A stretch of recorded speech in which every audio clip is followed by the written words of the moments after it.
नमस्कार मित्र आणि मैत्रिणींनो, आपल्या यूट्यूब चॅनलवर तुमचं स्वागत आहे। नुकतीच राज्यातील महिलांसाठी मुख्यमंत्री माझी लाडकी बहीण योजना जी आहे तिची घोषणा झालेली आहे। यानुसार साधारणतः राज्यातील 21 ते 60 वयोगटातील महिलांना दरमहा 1500 रुपये त्यांच्या अकाउंटवर जमा होणार आहेत। पण यासाठी नक्की पात्र कोण असणार आहे आणि ते कुठल्या पद्धतीने आपण त्यासाठी ॲप्लिकेशन करायचं आहे आणि ते आपल्या अकाउंटवर ते कसे काय जमा होणार आहेत, ही सगळी प्रोसिजर किंवा ही सगळी जर प्रोसेस जाणून घ्यायची असेल तर हा व्हिडिओ जो आहे तो शेवटपर्यंत बघा। या योजनेसंबंधीचा GR 28 जून 2024 ला आलेला आहे बघा।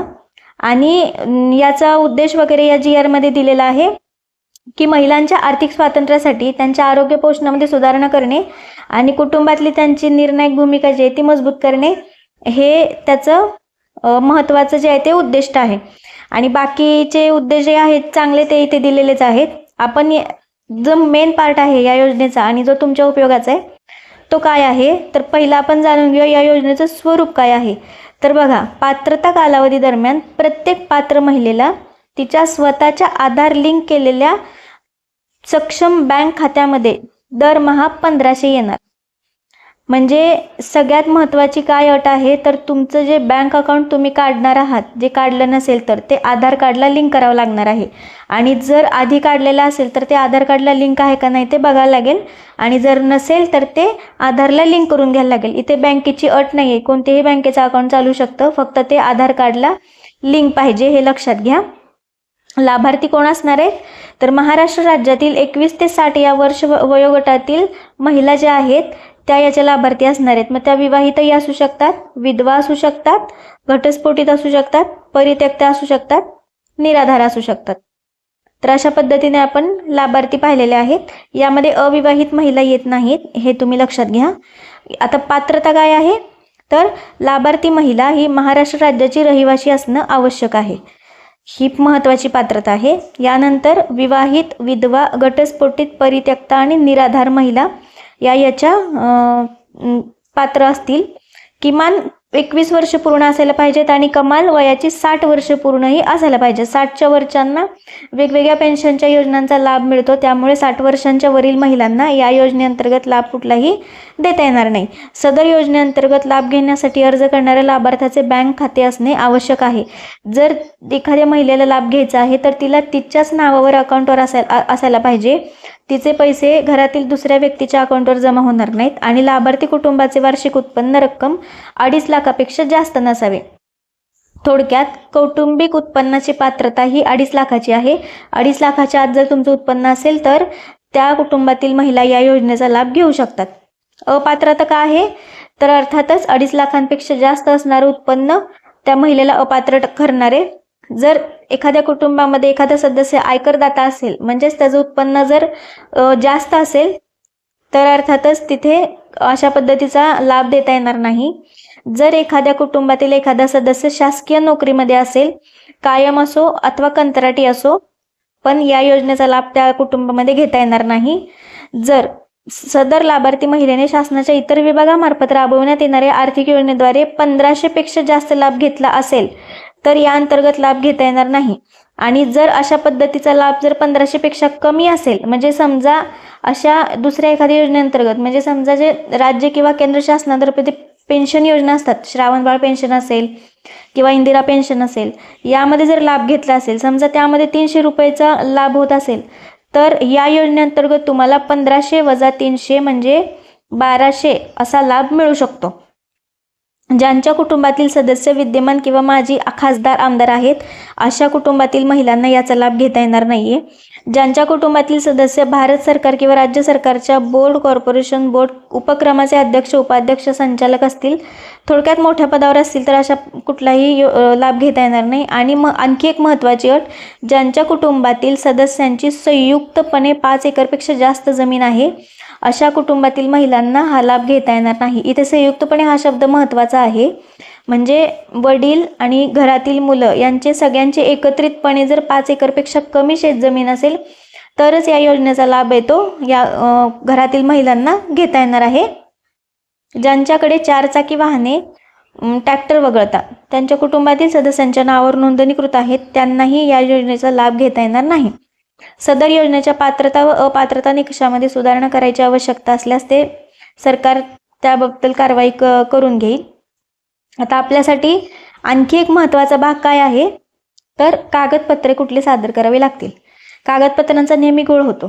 आपल्याला प्रत्येक ठिकाणी कोणीतरी काहीतरी वेगळं सांगतं, आपण कन्फ्यूज होतो, मग आपला घोळ होतो, गोंधळ होतो की नक्की काय काय लागतंय.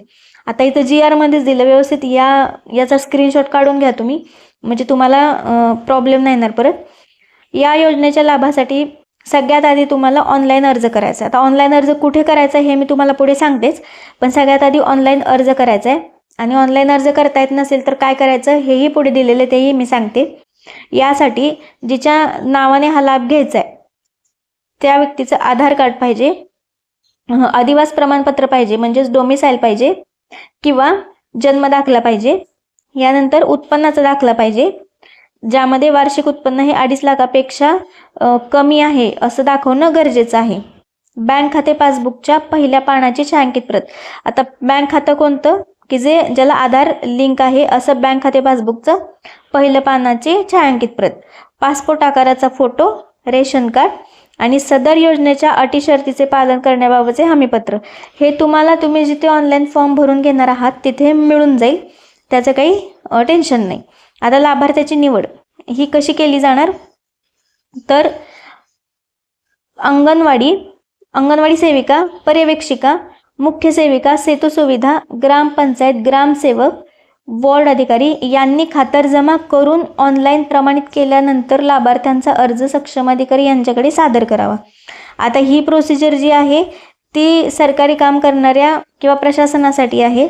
आपल्याला काय महत्त्वाचं आहे, तर आपण अर्ज कुठे करायचा आहे. जे लोक ग्रामीण भागात राहतात किंवा ग्रामपंचायत एरियामध्ये राहतात त्यांनी अंगणवाडी सेविका, पर्यवेक्षिका, सेतू सुविधा केंद्र, ग्रामपंचायत किंवा ग्रामसेवक यांच्याकडे जाऊन अर्ज करायचा. आणि जे नागरी भागात राहतात त्यांनी अंगणवाडी सेविका, मुख्य सेविका, वार्ड अधिकारी किंवा सेतू सुविधा केंद्र या ठिकाणी जाऊन अर्ज करायचा आहे. पुढे आता अर्ज करण्याची प्रक्रिया कशी बघा. योजनेचे अर्ज पोर्टल, मोबाईल ॲपद्वारे, सेतू सुविधा केंद्राद्वारे ऑनलाईन भरले जाऊ शकतात. त्यासाठी काय प्रोसिजर आहे, तर सगळ्यात आधी ऑनलाईन अर्ज करायचा.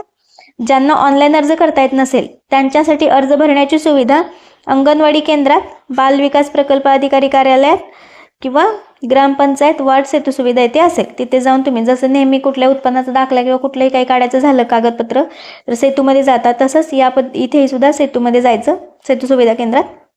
वरील भरलेला फॉर्म अंगणवाडी केंद्रात बाल विकास प्रकल्प अधिकारी कार्यालय मध्ये नियुक्त कर्मचाऱ्याद्वारे ऑनलाईन प्रविष्ट केला जाईल आणि तो वरती पाठवला जाईल. त्याची तुम्हाला पोचपावती मिळते. ही पूर्ण प्रक्रिया विनामूल्य असेल. तुम्हाला कोणताही रुपया द्यावा लागणार नाही. जर कोणी पैसे मागत असतील तर तुम्ही त्यांना तसं सांगू शकता की या अंतर्गत हा फॉर्म भरण्यासाठीची प्रक्रिया जी आहे ती विनामूल्य आहे, आम्ही पैसे देणार नाही. अर्जदार महिलेने स्वतः उपरोक्त ठिकाणी उपस्थित राहणे आवश्यक असेल जेणेकरून तिचा थेट फोटो काढता येईल. बघा, फोटो तिथे काढायचा. जसं आपण आधार कार्ड बनवताना फोटो तिथे काढतो तसं इथे सुद्धा तिथे जाऊन फोटो काढावा लागणार आहे. त्यामुळे जेव्हा फॉर्म भरणार असाल तेव्हा जिच्या नावाने फॉर्म भरायचा आहे तिला घेऊन जा आणि EKYC करता येईल. म्हणजे तुमचे थंब वगैरे जे आहेत ते द्यायला लागेल. यासाठी महिलेने खालील माहिती आणणे आवश्यक आहे. तर काय, तुम्ही जाताना काय घेऊन जायचं, रेशन कार्ड आणि आधार कार्ड. यानंतर तात्पुरती यादी ही अंगणवाडी केंद्र, ग्रामपंचायत, वॉर्ड स्तरावरील सूचना फलकावर वगैरे लावण्यात येईल. आणि मग कोणाला त्यावर आक्षेप घ्यायचे असतील तर ते 5 दिवसाच्या आत लेखी किंवा ऑनलाईन नोंदवणं गरजेचं आहे. यानंतर मग अंतिम यादी प्रकाशित केली जाईल आणि लाभाच्या रकमेचे वितरण जे आहे ते केलं जाईल डायरेक्ट अकाउंटवर. तुमच्या कोणाच्याही मध्यस्थीची इथे गरज पडणार नाही. आता यामध्ये आणखी महत्त्वाची जी गोष्ट आहे ती आपण पुढे बघूया.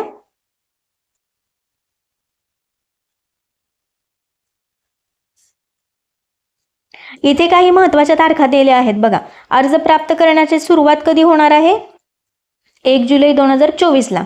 शेवट कधी असणार आहे, 15 जुलै. म्हणजे तुम्ही 1 ते 15 जुलैपर्यंत अर्ज करू शकता. तात्पुरती यादी 16 जुलैला प्रकाशित होईल आणि अंतिम यादी जी आहे ती 1 ऑगस्टला प्रकाशित होईल.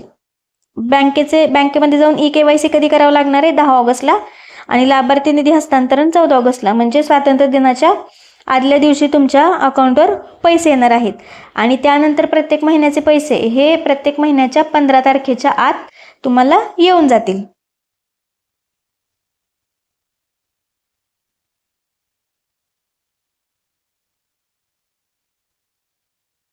तर अशा पद्धतीने आपण पाहिलं की उपमुख्यमंत्र्यांनी घोषित केलेल्या माझी लाडकी बहीण योजनेच्या बाबतीत लाभ घ्यायचा असेल तर तुम्ही नक्की काय काय कागदपत्रे सादर केली पाहिजेत, अर्ज कशा पद्धतीने केला पाहिजे आणि त्यासाठीची पात्रता काय आहे ते आपण या व्हिडिओमध्ये बघितलं आहे.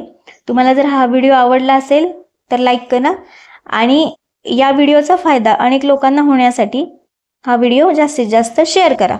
धन्यवाद.